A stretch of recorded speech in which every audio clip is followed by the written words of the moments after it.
¿Qué tal mis amigos de Quantum Profe? Bienvenidos una vez más a un nuevo video. En esta ocasión hablaremos sobre las fuerzas intermoleculares. Así que vamos a dar inicio, acompáñenme.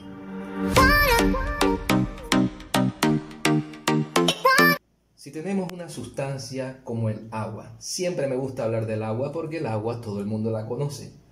Para que el agua se mantenga líquida, tal como la vemos en un vaso, las partículas que las conforman, que son las moléculas de agua, deben estar lo más cercano posible en comparación con el vapor de agua. Esa cercanía depende de dos tipos de fuerza. Una de ellas es una fuerza que se da entre o dentro de la misma molécula. Si hacemos zoom aquí a una molécula de agua, observamos que tenemos el oxígeno unido a dos hidrógenos. Bueno, esa unión entre el hidrógeno y oxígeno está dentro de la molécula, por eso se le llama fuerzas intramoleculares. Quiere decir que a esas fuerzas intramoleculares se refiere al enlace químico. Como estamos hablando de moléculas, en este caso estamos hablando del enlace covalente, que como habíamos dicho en videos anteriores, puede ser covalente polar o covalente apolar. No hablamos mucho de los enlaces iónicos debido a que los compuestos iónicos no conforman moléculas propiamente dicho, sino redes iónicas. También entre una molécula y otra hay una atracción que le permite mantenerse unida. Esas atracciones entre varias moléculas o entre una molécula y otra le denominamos fuerzas intermoleculares. Esas fuerzas intermoleculares se le llama también fuerzas de Van der Waals, que se dan entre moléculas y son de distintos tipos. Tenemos el dipolo-dipolo, dipolo-dipolo inducido y dispersión de London. Esa es la que vamos a estudiar el día de hoy. Hay otros tipos de fuerza en donde se ven involucrados iones, pero esas no son fuerzas de Van der Waals, porque las fuerzas de Van der Waals solo se ve cuando están involucrados en moléculas. Vamos entonces a estudiar cada una de estas fuerzas intermoleculares. La primera que vamos a ver son las fuerzas dipolo-dipolo. Esas fuerzas dipolo-dipolo se dan entre moléculas polares. Ejemplo, si tenemos en un recipiente una sustancia como el ácido clorhídrico, en ese recipiente está conformado de muchísimas moléculas de ácido clorhídrico.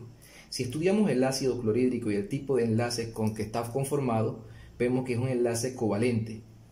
Si recordamos en los videos anteriores sobre el enlace covalente, vemos que en el caso del ácido clorhídrico, el cloro, al tener mayor electronegatividad, atrae con mayor fuerza los electrones de enlace.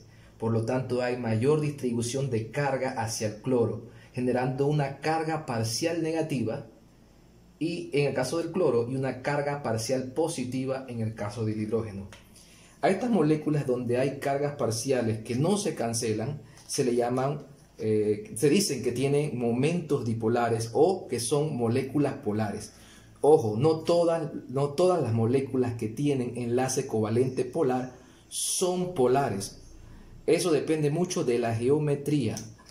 En un video anterior ustedes podrán ver ahí en el enlace superior en donde cómo reconocer si una molécula es polar o no polar, según la geometría.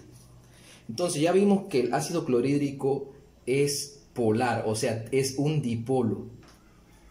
Los dipolos se representan con una especie de óvalo en donde se colocan los signos negativos o el polo negativo y el polo positivo, por eso se le llama dipolo.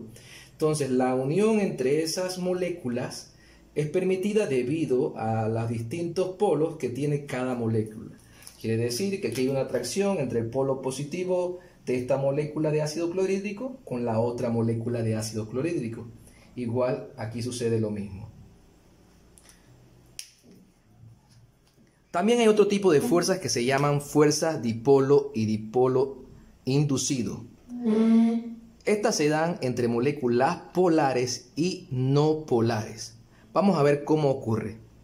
Si tenemos una molécula polar como el ácido clorhídrico, que lo representamos de esta manera, y una molécula no polar como el cloro 2, ¿cómo puede ocurrir una especie de fuerza de atracción entre ellas? Bueno, Cuando el dipolo se acerca a la molécula no polar, aquí vemos que la distribución electrónica de enlace es simétrica, debido a que la atracción entre los dos cloros es la misma, la electronegatividad es la misma.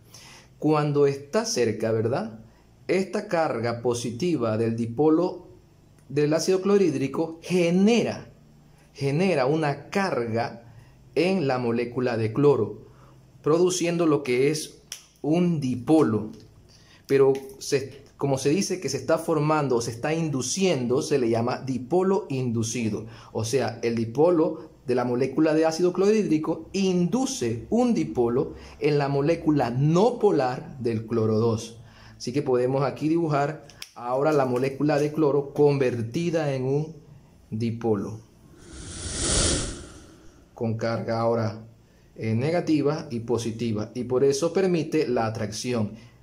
Se le llama entonces dipolo por el ácido clorhídrico y dipolo inducido por el cloro que era no polar, hasta que se convirtió en un dipolo inducido por el ácido clorhídrico. Seguidamente veremos las fuerzas de dispersión o de London, o fuerzas de London. Para explicarla, vamos a imaginarnos un tanque con gas butano, que es el gas que se utiliza para cocinar, el gas de cocina. Cuando ese gas se encuentra dentro del tanque, está en estado líquido, debido a que la presión permite que las moléculas de butano estén cerca formando lo que es el líquido. Pero ¿qué es lo que permite que esas moléculas puedan estar unidas unas con otras? Teniendo en cuenta que el butano es una molécula no polar o apolar, no es un dipolo. Como no es dipolo, si no tiene carga, ¿cómo pueden estar juntas? Las fuerzas de dispersión o de London explican la atracción entre moléculas no polares y otras no polares. Cuando una molécula no polar está cerca de otro, lo que hace es, entre ellas mismas se inducen lo que es una especie de dipolo. O sea, esta molécula induce un dipolo en esta, y esta molécula induce un dipolo en esta, formando lo que son dipolos inducidos. Al crearse esos dipolos que no son permanentes, sino son en ciertos instantes que ocurren, eso es lo que permite que la atracción de esos polos mantengan a las moléculas unidas, aunque sean no polares. Otro tipo de fuerzas intermoleculares que están prácticamente dentro de las fuerzas dipolo-dipolo son los puentes de hidrógeno. Lo único que se estudia aparte, porque esas fuerzas son mayores o son más fuertes, mejor dicho, que los dipolo-dipolo. Ese tipo especial de puentes de fuerzas que se llaman puentes de hidrógeno se forma de la siguiente manera. Para poder que ocurra, tiene que haber un hidrógeno unido a un átomo muy electronegativo, como lo es el flúor. ¿Por qué tiene que ser un átomo muy electronegativo? Porque al estar unido con él, esa electronegatividad del flúor permite que los electrones de enlace prácticamente vayan dirigidos todos hacia la cercanía del flúor, formando una carga parcial negativa. A diferencia del ácido clorhídrico, recuerdan que también se formaba una carga parcial negativa, esa carga no es tan fuerte. Al tener casi toda la atracción hacia el flúor, también se va a crear una carga parcial positiva, pero esta carga parcial positiva en el hidrógeno es tan fuerte que permite poder enlazarse a otros átomos muy electronegativos que tengan otras moléculas. Prácticamente estos átomos tienen que ser nitrógeno, oxígeno y flúor. En un video posterior explicaré con mucho más detalle cómo es posible o cómo se forma un puente de hidrógeno y entre qué moléculas puede formarse. Hay otros tipos de fuerzas que no son fuerzas de Van der Waals, porque intervienen iones, y las fuerzas de Van der Waals son solamente cuando intervienen moléculas. Una de ellas es el ion dipolo. Ese ion dipolo podemos observarlo cuando se interaccionan una molécula polar, ¿verdad?, con un ion. Esto es posible debido a que la molécula polar tiene polos positivos y polos negativos, ¿verdad? Entonces la parte positiva de la molécula se va a unir al ion negativo y la parte negativa de la molécula se va a unir al ion positivo. Esto es lo que aquí estamos representando cómo el agua, que es una molécula polar, puede disolver, ¿verdad?, a una sal como el cloruro de sodio, que es la sal de cocina, separando los iones. También, y por último, tenemos una interacción entre un ion y otra molécula no polar. Como esta molécula es no polar, no puede haber una unión entre el catión sodio cargado positivamente y la molécula no polar. Por lo tanto, lo que hace el sodio es inducir un dipolo en esta molécula no polar y lo transforma en un dipolo con dos cargas, positiva y negativa. Por lo tanto, el catión ser positivo va a unirse o va a interaccionar con la parte negativa del dipolo. Se le llama ion dipolo inducido. Vamos a resolver esta pregunta que dice: ¿qué tipo de fuerzas intervienen entre cada una de las moléculas que se presentan en los siguientes ejemplos? En el ejemplo A tenemos HBr y H2S. ¿Cómo puedo yo conocer qué tipo de fuerzas de las ya estudiadas intervienen? Lo primero que tenemos que hacer es la estructura de Lewis de cada uno. Para los que no recuerdan, hay un video donde explico las estructuras de Lewis. Coloco aquí el HBr y hacemos la estructura de Lewis del H2S. Tenemos algo como esto, ¿verdad? Lo segundo que tenemos que ver es si la molécula es dipolo o no es dipolo. En otras palabras, si es polar o no es polar. En este caso, el HBr, esta molécula es un dipolo. Y en esta de acá, al ser angular debido a estos dos pares libres, entonces la hace también un dipolo.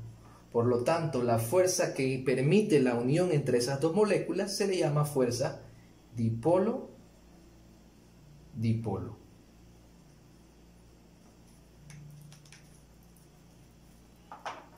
En el siguiente ejemplo tenemos al I2 y el CH4. Tenemos nuevamente que hacer la estructura de Lewis para cada uno. Para el I2, la estructura es la siguiente.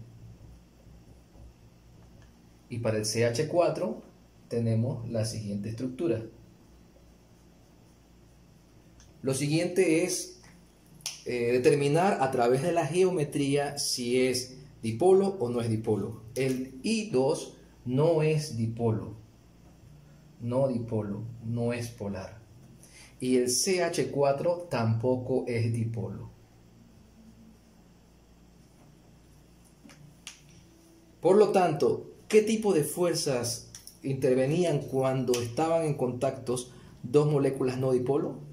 Exactamente, fuerzas de dispersión o London, o fuerzas de London. Por último, tenemos entonces una entre el I2, que ya sabemos cómo es la fórmula, o la estructura de Lewis, mejor dicho, y la fórmula o estructura de Lewis del NH3 es la siguiente. El I2 habíamos dicho que no es dipolo, no dipolo. El NH3, al tener geometría piramidal trigonal, sí la hace un dipolo, así que este sí es dipolo.